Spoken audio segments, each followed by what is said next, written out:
How's that for a really subtle product placement? Patrick Coffin here with another Walk and Talk. I really love movies that put me in a spell, a kind of a trance. And I just watched a movie like that last night again. It's a 2014 Irish drama called Calvary, written and directed by John Michael McDonagh, who also did The Garda, starring Brendan Gleeson, who's also in this movie, Calvary, plays a priest named Father James. Kind of a classic Irish country priest. The movie was filmed in Sligo, beautiful part of Ireland. And the movie takes place over 7 days, starting with the first day of the first moment of the movie when a young man comes into the confessional. We don't see who he is, we just hear his voice. And he tells Father James that he was abused by a priest when he was 7 years old, and he's going to get revenge. He's not going to kill a bad priest, because that wouldn't make the news, he says. He's going to kill a good priest, Father James himself. And he says, you've got 1 week to put your house in order. Meet me down on the beach. So the movie tracks those 7 days. We meet the sinners he has to deal with. We see what life is like for an Orthodox, Jesus-loving, sincere Catholic priest in post-Christian Ireland. And we learn about his daughter. He has a young adult daughter played by Kelly Riley. Her name is Fiona. And Fiona eventually confesses that the reason she tried to kill herself is that when her mom died, her father also left because he joined the priesthood.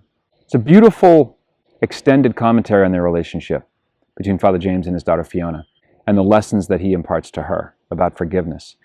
At one point he says that there's far too much emphasis on sins and not enough emphasis on virtues, chiefly among them forgiveness. There's a car accident and a beautiful young French Catholic woman lives. Her French husband dies.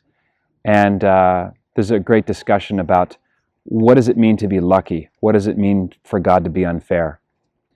And this young woman, the character's name is Teresa, is the first strong believer that comes into Father James's life in that week.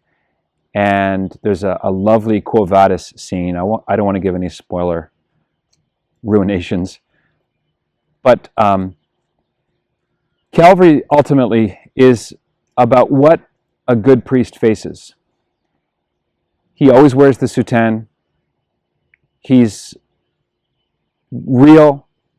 He's visceral. He feels things deeply. As the cliche goes, he meets his parishioners where they're at, but ever nudging them towards something better. And these people are all screwed up. They're just a wreck.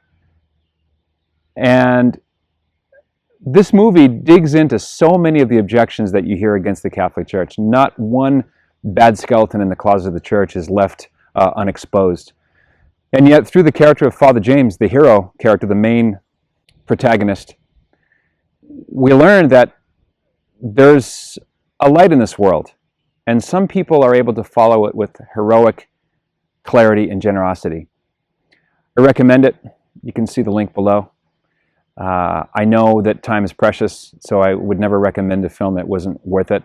Lots of potty words, so potty word alert, not suitable for work. Certainly not going to ever be shown on EWTN, but nonetheless a magnificent meditation on post-Christian Ireland.